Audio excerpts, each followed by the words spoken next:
특별히 뭐 또 광고 없으시죠? 예, 너무 잘 오셨습니다. 우리 하나님의 말씀을 우리가 볼 수 있도록 하겠습니다. 하나님의 말씀은 이사야서 42장 1절에서 4절까지의 말씀입니다. 이사야서 42장 1절에서 4절까지의 말씀입니다. 우리 1절에서 4절까지의 말씀을 우리 한 목소리로 읽도록 하겠습니다. 우리 함께 읽습니다. 내가 붙드는 나의 종, 내 마음에 기뻐하는 자, 곧 내가 택한 사람을 보라. 내가 나의 영을 그에게 주었은즉 그가 이방의 정의를 베풀이라. 그는 외치지 아니하며 목소리를 높이지 아니하며 그 소리를 거리에 들리게 하지 아니하며 상한 갈대를 꺾지 아니하며 꺼져가는 등불을 끄지 아니하고 진실로 정의를 시행할 것이며 그는 쇠하지 아니하며 낙담하지 아니하고 세상의 정의를 세우기에 이르리니 섬김들이 그 교훈을 앙망하리라. 아멘. 여러분, 이 말씀은 3절 말씀에 보니까 상한 갈대를 꺾지 아니하며 꺼져가는 등불을 끄지 아니하고라고 얘기합니다. 여러분, 오늘 이 시간 상한 갈대처럼 꺾이고 꺼져가는 등불처럼 위태로운 우리의 영혼 위에 다시금 성령 하나님께서 힘을 주시고 생기를 넣어 주셔서 하나님의 따뜻한 숨결을 경험하는 저와 여러분들의 인생이 되기를 주님의 이름으로 축원합니다. 근데 우리가 은혜 받기 전에 먼저 내 자신을 내어놓고 정직하게 뼈아픈 이 수술대 위에 먼저 오르는 것이 너무나 중요하다라는 겁니다. 여러분, 왜 우리가 자꾸 낙담합니까? 왜 우리의 마음이 무너집니까? 환경 때문 아닙니까? 우리의 능력 때문입니까? 아니면 우리가 돈이 없어서 그렇습니까? 아니면 우리가 실력이 없어서 그렇습니까? 아닙니다. 솔직히 말하면 내 뜻대로 안 되니까, 내 생각대로 내 마음대로 안 되니까 우리가 낙심하고 마음이 무너지는 것 아닙니까? 근데 우리는 문제가 생기면 하나님보다 내가 가지고 있는 대안, 카드를 하나님 앞에 내어놓을 때가 너무나 많이 있다라는 겁니다. 나에게 돈 문제가 생기거나 조금 내 사정이 어려워지면 돈 많은 김 사장에게, 이 사장에게 빌리지라는 그런 생각을 가지고 있고, 또 내 몸이 아프면 내가 하나님 앞에 기도하기보다는 옆에 있는 대형 병원에 내 몸을 의지하거나 아니면 내가 거기 가서 검사 받으면 되지 라고 하면서 내 몸이 아프면 하나님을 의지하기보다는 병원을 의지하는 경향이 있다라는 겁니다. 애들 성적이 떨어지면 성적이 떨어졌네, 그래서 아이들에게 어떻게 합니까? 과외를 한 2-3개 정도 더 붙여야 되겠다라는 그런 인간적인 생각을 하게 되어진다라는 겁니다. 여러분, 성경에 나오는 남유다의 아사왕이 있습니다. 이 사람은 역대하 14장에서 16장까지 보면 이 사람의 스토리에 대해서 얼마나 상세하게 나와 있는지 몰라요. 이 사람은 유다 왕들이 그랬지만 처음에는 굉장히 위대한 왕이었습니다. 많은 사람들로부터 존경받는 왕이었습니다. 근데 이 시대를 살아가는 우리들에게 이 아사 왕이 적나라한 모습을 보여주는데, 그때가 언제냐 하면 바로 구스왕 에티오피아라고 얘기하죠. 에티오피아가 쳐들어오는데 바로 100만 대군이 이 유다 땅을 침범한 겁니다. 여러분, 우리나라 군대가 60만에서 70만 대군이라고 얘기하지만 100만 대군이래요. 여러분, 100만 대군은 우리가 상상하지 못할 정도의 엄청난 군대가 아니겠습니까? 이건 이스라엘 백성들과 전쟁을 다 해봐도 이건 게임이 안 되는 숫자였다라는 겁니다. 그래서 아사왕은 하나님 앞에 대안이 없었습니다. 도망갈 것도 도와줄 사람도 없었다라는 겁니다. 카드가 제로였습니다. 뭐 하나 번듯하게 내놓을 수 있는 대안이 하나도 없다라는 겁니다. 그러니까 아사가 어떻게 합니까? 하나님 앞에 납작 엎드립니다. 역대하 14장 11절 말씀에 보니까 이렇게 얘기합니다. 하나님 앞에 간절히 기도하는데, 여호와여, 강한 자와 약한 자 사이에는 주밖에 도와줄 이가 없사오니 우리를 도우소서라고 얘기하고 있다라는 겁니다. 여러분, 얼마나 절박합니까? 주님밖에 없대요. 여호와여, 강한 자와 약한 자 사이에는 주님밖에 도와줄 사람이 없으니까 하나님 나를 도와주세요라고 하면서 절박하게 하나님 앞에 기도했다라는 겁니다. 그러니까 여러분, 하나님께서 정말로 역사하셔서 100만 대군을 물리칠 수 없는데, 인위적으로는 어떻게 할 수 없는데 하나님께서 이 100만 대군을 물리쳐 주셨다라는 거예요. 얼마나 절박합니까? 주님밖에 없습니다. 근데 여러분, 이 아사왕의 말년을 보면 그 처음에 아사왕이 가졌던 그 믿음과는 조금은 변질되어져 있는 그러한 모습을 발견하게 됩니다. 36년이 지났습니다. 이번에는 북이스라엘이 쳐들어온 것입니다. 100만 명에 비하면 여러분 별것 아닌 숫자입니다. 이때 아사는 하나님을 찾지 않습니다. 뭐가 생긴 거예요? 요령이 생겼다라는 겁니다. 본인이 36년 동안 정권을 붙잡고 그리고 또 왕위의 통치를 하다 보니까 나름대로 방법이 생겼다라는 거예요. 잠벌이가 생겼다라는 겁니다. 아, 굳이 기도할 필요가 있겠어? 내가 하나님 앞에 엎드릴 필요가 있겠어? 성전의 곳간에 있는 이 은금을 털어가지고 저 아람왕 베닷앗에게 내가 도움을 좀 청하면 되겠다. 그 사람들이 용병을 보내주면 우리가 이 북이스라엘쯤이야 금방 해결하겠지라는 생각을 가지게 되었다라는 겁니다. 여러분, 결과는 어땠습니까? 결과는 여러분 인간적인 눈으로 보면 좋았습니다. 이겼습니다. 세상적으로는 성공했습니다. 많은 유대 사람들이 야, 역시 우리 왕은 달라도 달라 이런 생각을 했겠죠. 근데 하나님은 여러분 선견자, 선지자를 보내주셨다라는 겁니다. 역대하 16장 12절 말씀에 보니까 이렇게 얘기하고 있습니다. 왕이 여호와를 의지하지 아니하고 이제부터는 왕에게 전쟁이 있으리다 라고 얘기합니다. 그리고 여러분, 하나님 앞에 구하지 아니하니까 아사가 나중에는 이 중병이 들었습니다. 성경은 그의 마지막을 아주 냉혹하게 이야기합니다. 여러분, 12절 말씀에 보니까 왕이 된 지 39년에 그의 발이 병들어 뭐라고 얘기합니까? 위독하였으나 병이 있을 때 그가 여호와께 뭐라고요? 구하지 아니하고 의원들에게 구하였더라. 다시 말하면 여러분, 하나님 앞에 병이 든 이 모습 속에서 하나님께 나아가야 되고 하나님께 나아가고 하나님 앞에 기도하는 것이 가장 첫 번째인데 하나님 앞에 구하지 아니하고 의원들에게 지금 구했다라는 거예요. 여러분, 구속사적으로 보면 우리가 하나님의 말씀을 예수 그리스도 중심으로 해석을 하다 보면 아사왕의 죄가 무엇입니까? 바로 이거라는 거예요. 우리의 죄가 이것이라는 겁니다. 우리들에게 고난과 어려움과 그리고 또 기도할 바가 있으면 우리가 가장 먼저 무엇을 해야 됩니까? 여호와께 구하지 아니하고가 아니라 여호와께 구해야 된다라는 겁니다.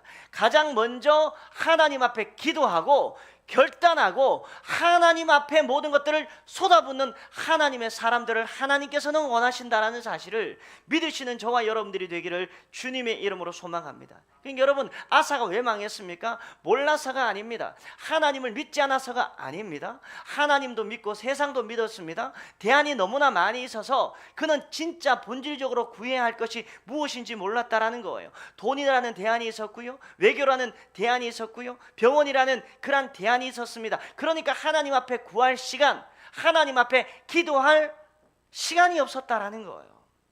여러분, 내가 내 인생의 주인이 되어서 사람을 통하여서 풀고 내가 소유한 것들을 통하여서 위로받고 그리고 또 내가 채우지 못한 그 결핍이 해결이 된다고 한번 생각을 해보십시오. 내가 진 카드로 인생을 요리하려고 하니까 하나님이 내 인생 속에 들어오실 틈도 없고 기도도 내가 쉬게 되면서 기도하지 않으니까 내가 영적으로 무너지게 되고 영적으로 분별력을 상실하게 되고 내가 지금 뭐 하고 있는가라는 그런 현타가 올 수밖에 없는 것 아니겠습니까? 여러분, 저와 여러분들의 삶 속에 일이 막 꼬이고 답답하고 어려우십니까? 사방이 막힌 것 같습니까? 여러분, 그건 저와 여러분들의 기회인 줄 믿으시기 바랍니다. 바로 하나님만을 바라볼 수 있는 기도, 기회, 그리고 또 인간적인 카드가 다 박살나고 오직 하나님이라는 그 대안을 하나님께서 그 하나 남겨놓으시려고 우리들에게 고난과 어려움을 주신다라는 사실을 믿으시는 저와 여러분들이 되기를 주님의 이름으로 소망합니다. 이게 바로 하나님의 방법이요, 이게 바로 하나님의 축복이라는 것입니다. 이 시간 여러분, 우리 안에 아사의 회개가 저와 여러분들의 삶 속에 있기를 주님의 이름으로 소망합니다. 하나님, 제가 아사왕이었습니다. 이 목사가 아사왕이었습니다. 하나님보다 의사를 더 의지하고 하나님보다 더 사람을 의지하고 환경을 의지하고 하나님보다 내가 가지고 있는 물질을 더 의지하였습니다. 자식이 우상이었습니다. 내 속에 있는 하나님이 원치 아니하는 대안을 다 내려놓습니다. 하나님만 나의 대안이 되어 달라라고 그렇게 기도하는 저와 여러분들의 인생이 되기를 주님의 이름으로 축원합니다. 자, 그렇다면 하나님께 쓰임받는 사람, 하나님께서 기뻐하시는 종은 어떤 모습이겠습니까? 2절 말씀을 봅니다. 그는 외치지 아니하며 목소리를 높이지 아니하고 그 소리를 거리에 들리게 하지 아니하며 라고 지금 이야기하고 있다라는 거예요. 여러분 2절 말씀에 보니까 외치다라는 말을 히브리어로 보니까 단순히 큰 소리를 낸다라는 의미가 아니라는 거예요. 자신의 권리를 주장하며 악을 쓰는 소리, 억울하다고 짐승처럼 울부짖는 자아의 아우성을 이야기하고 있다라는 겁니다. 여러분 때로는 교회가 시끄럽고 왜 가정이 어렵고 내 마음이 흔들거리고 그리고 또 내 자신을 내가 주체하지 못합니까? 그것은 다른 게 아니에요. 바로 내 안에서 일어나는 아우성 때문에 그렇다라는 겁니다. 아직까지 내가 살아있기 때문에 그렇습니다. 이 목사가 살아있기 때문에 때로는 여러분들의 마음을 힘들게 하는 것 아닙니까? 내 자존심이 이렇게 시퍼렇게 살아있고 내 공로가 살아있으니까 우리는 누가 어떻습니까? 조금만 나를 건드리면 감히 나를 무시해? 내가 누군지 알아? 하고 마음이 상하더라고요. 이게 바로 설교하는 저의 모습이라는 거예요. 제가 존경하는 후안 카를로스 오리티스라는 목사님이 계십니다. 그가 바로 으깬 감자 이야기를 하시더라고요.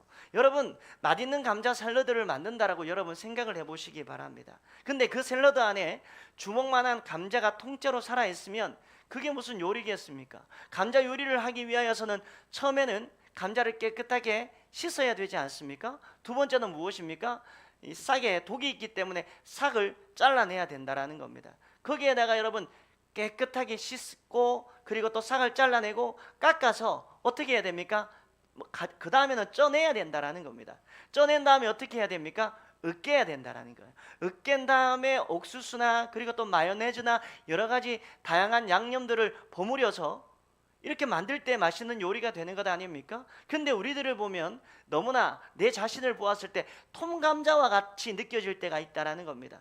이 목사도 가만히 보니까 삶아지긴 삶아졌는데 완벽하게 으깨지질 않았다라는 거예요. 겉은 익었는데 여러분 속이 딱딱해요. 무엇으로 찔러보면 압니까? 바로 젓가락으로 찔러보면 아직까지 여러분 쑥쑥 들어가야 되는데 여러분 쑥쑥 들어가지 않는다라는 거예요.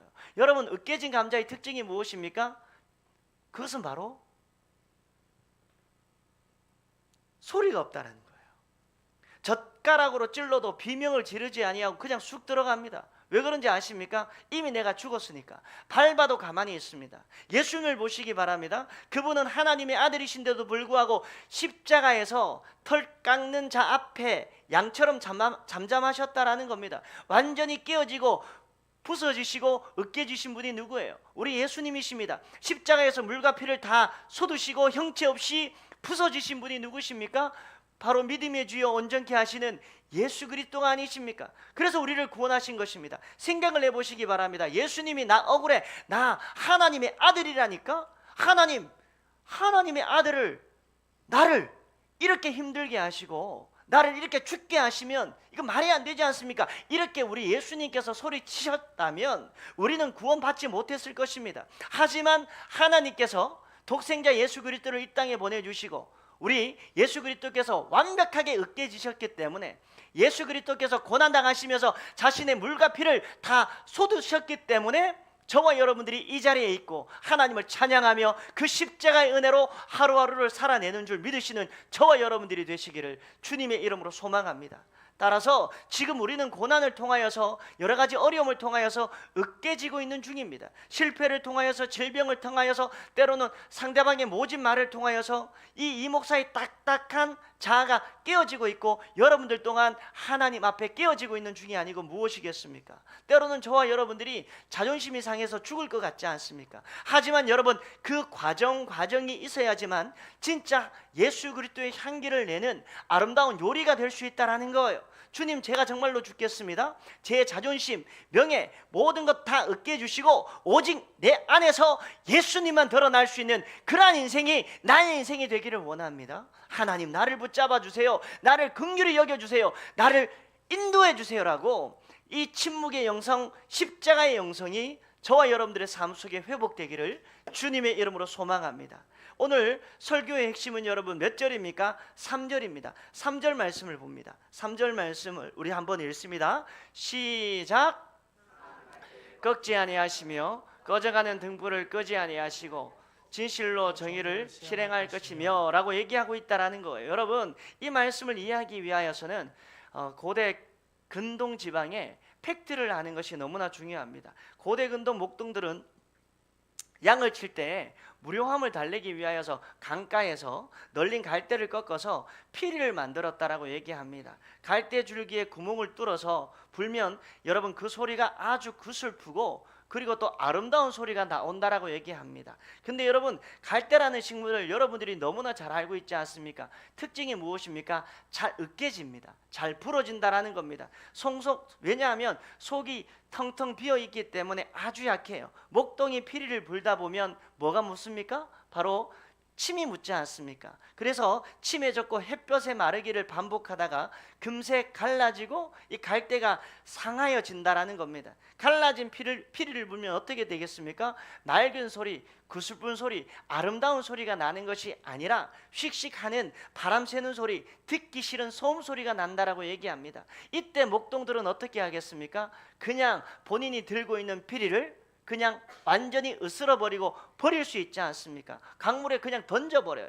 그리고서는 옆에 있는 새갈대를 꺾습니다. 왜냐하면 여러분 강가니까 지천에 깔려있는 게 뭡니까? 바로 갈대라는 겁니다. 더 싱싱하고 좋은 갈대가 널려있는데 굳이 상한 걸 고쳐 쓴다라는 이유가 여러분 이거 이상한 것 아닙니까? 이건 목동 입장에서는 시간 낭비고 동남비라는 거예요. 여러분 이것이 어떻게 보면 세상의 방식이고 효율성의 원리가 아니고 무엇이겠습니까? 세상은 우리가 조금만 상처받고 우리가 아프고 실적이 떨어지고 몸이 약하고 마음에 들지 아니하면 너 말고 대안은 얼마나 많이 있는지 몰라. 너는 해고야 하고 가차없이 깎아버립니다. 근데 여러분 우리 목자 대신 예수님은 어떻습니까? 우리와는 이 세상 사람들과는 전혀 다르다라는 거예요.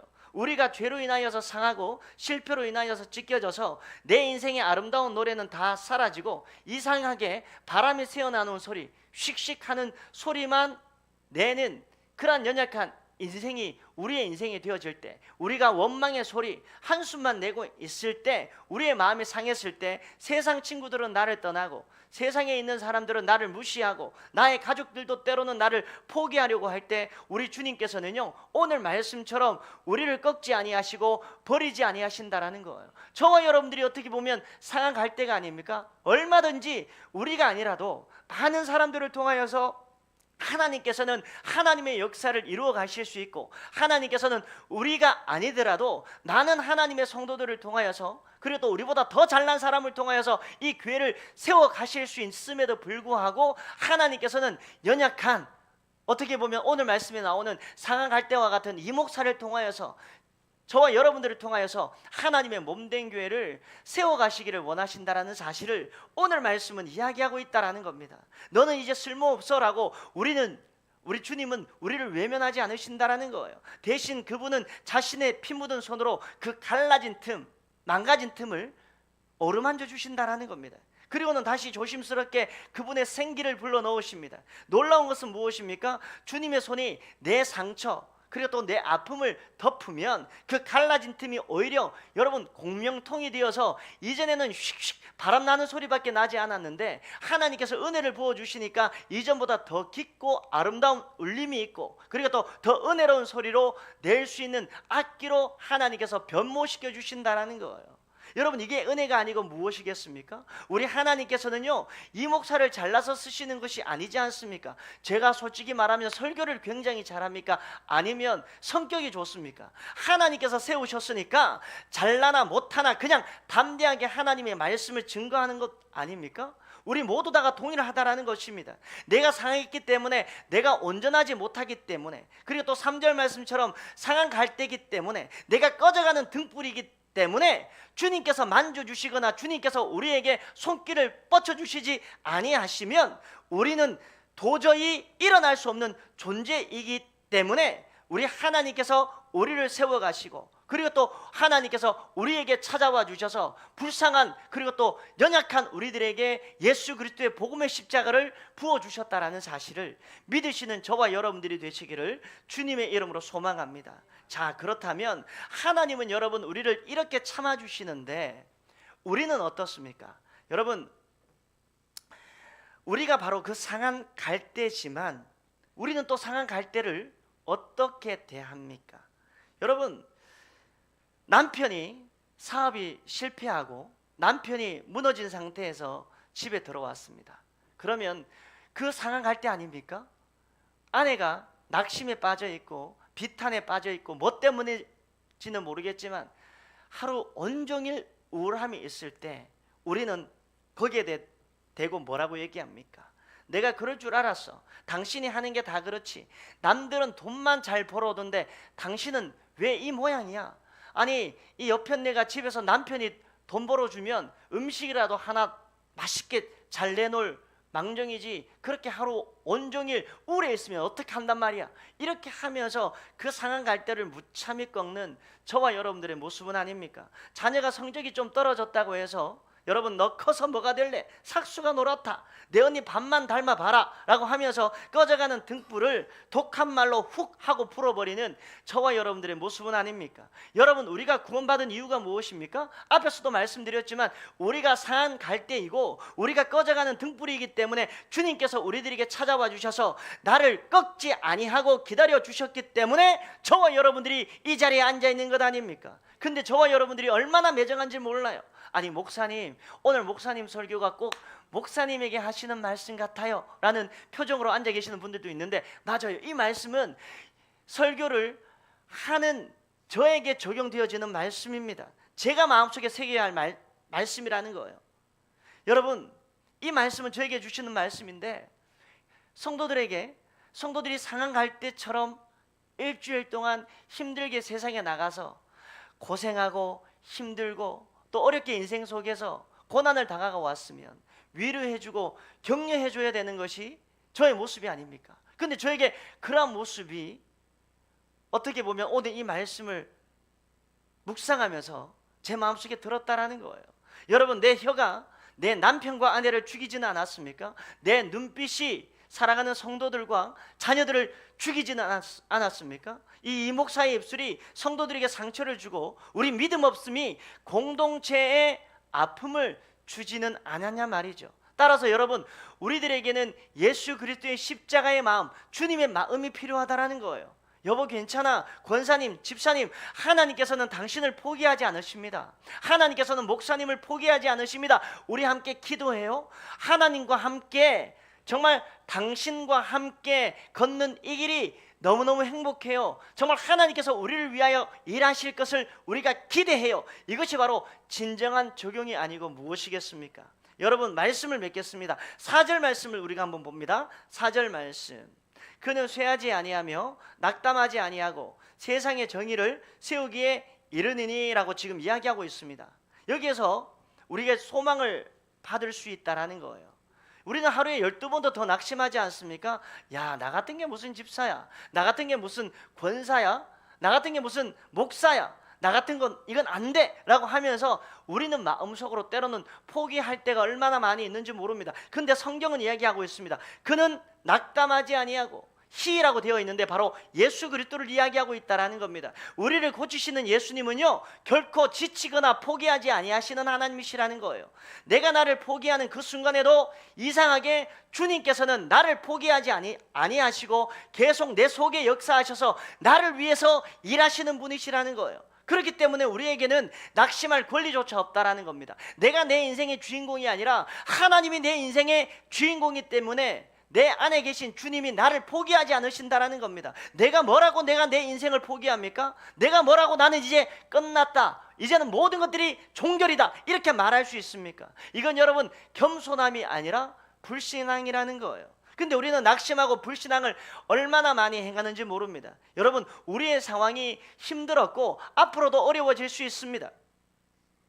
그런데 우리는 아사왕처럼 인간적인 대안을 찾고 싶은 그러한 유혹이 들 때, 내가 쓸 수 있는 모든 방법을 동원해서 이기고 싶을 때, 그때 으깨지고, 그리고 또 그 과정이 나를 힘들게 할 수도 있습니다. 근데 지천에 널린 갈대 같은 나를, 세상에 널리고 널릴 흔해 빠진 나를 꺾어서 버리시지 아니하시고 보물처럼 아끼시는 주님이 우리와 함께 하시고 우리를 통하여서 일하여 주실 것을 믿으시는 저와 여러분들이 되기를 주님의 이름으로 축원합니다.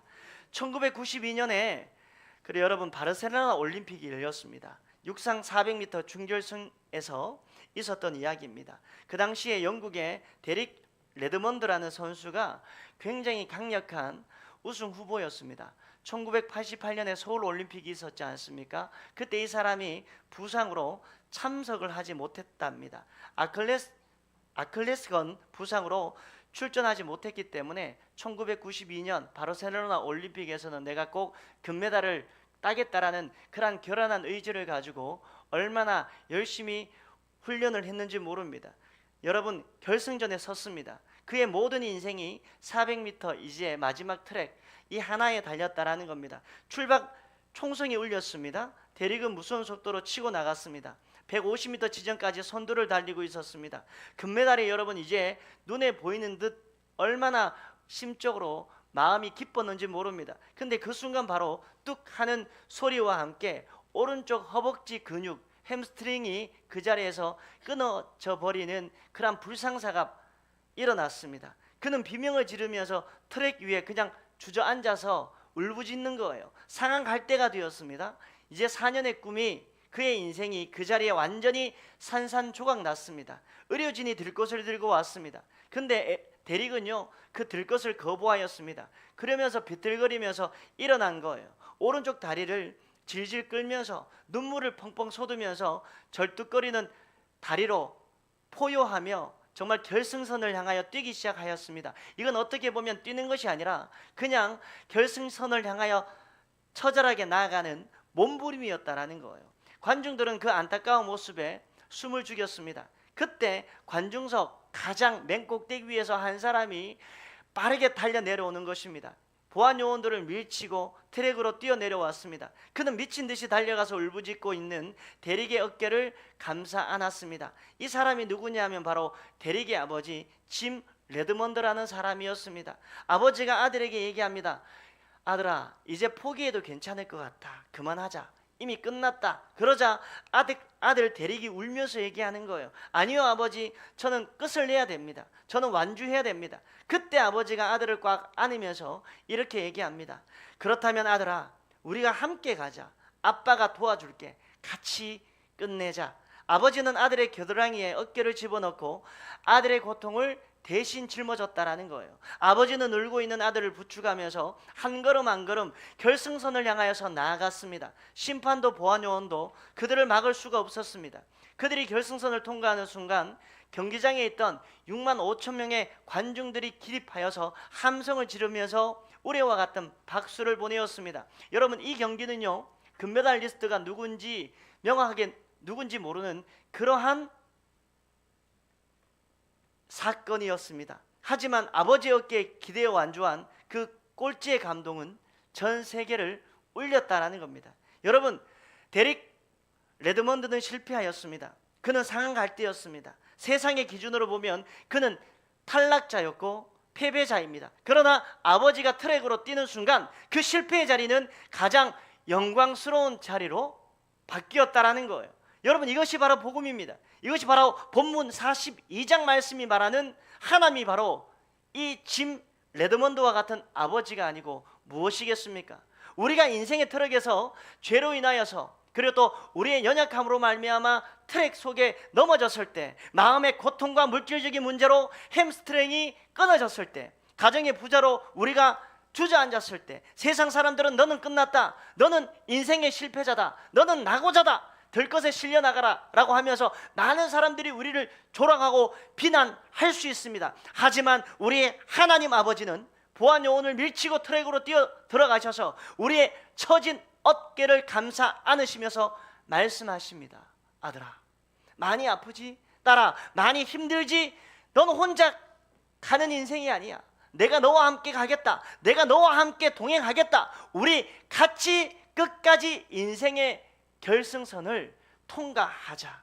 여러분, 상황할 땐 우리 주님께서는 업고 가시는 하나님이신 줄 믿으시기 바랍니다. 꺼져가는 등불인 우리들을 가슴에 품고 가시는 우리 아버지가 계신다라는 거예요. 그러니까 여러분, 저와 여러분들이 포기하지 맙시다. 울어도 좋습니다. 넘어져도 좋습니다. 넘어졌을 때 상처가 생겨도 좋습니다. 하지만 그 아버지의 어깨에 기대어 내가 다시 한 걸음만 내디딜 수 있는 그 힘이 나에게 있을 수 있도록 은혜를 부어 달라라고 하나님 앞에 기도합시다. 주님이 나와 함께라면 우리의 실패는 여러분 실패로 끝나지 않는다라는 거예요. 가장 세상에서 아름다운 완주, 가장 영광스러운 승리가 우리를 기다리는 줄 믿으시는 저와 여러분들이 되기를 주님의 이름으로 소망합니다. 우리 다 함께 찬양했으면 좋겠습니다. 여러분, 우리가 하루하루 이 세상 살아나갈 때 얼마나 힘이 들고 또 어렵고 또 여러 가지 고난 속에서 내가 헤어나오지 못한 그러한 상황들이 얼마나 많이 있는지 모릅니다. 여러분, 우리는 항상 하나님을 바라고 또 하나님의 도우심을 구할 때가 얼마나 많이 있습니까?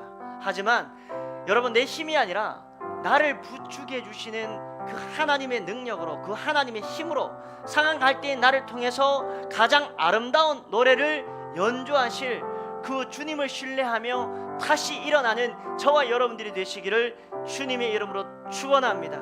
그리하여서 여러분, 우리의 길이 좁은 길일 수 있습니다. 우리의 길이 어떻게 보면 험한 길일 수 있습니다. 하지만 그 길 끝에 누가 계신다고요? 바로 우리를 맞이하실 예수님이 계시다라는 사실을 우리가 확신하며 이 찬양이 우리의 간절한 기도가 되기를 원합니다. 우리 다 함께 찬양합니다. 주님 다시 오실 때까지, 주님 다시 오실 때까지, 주님 다시 오실 때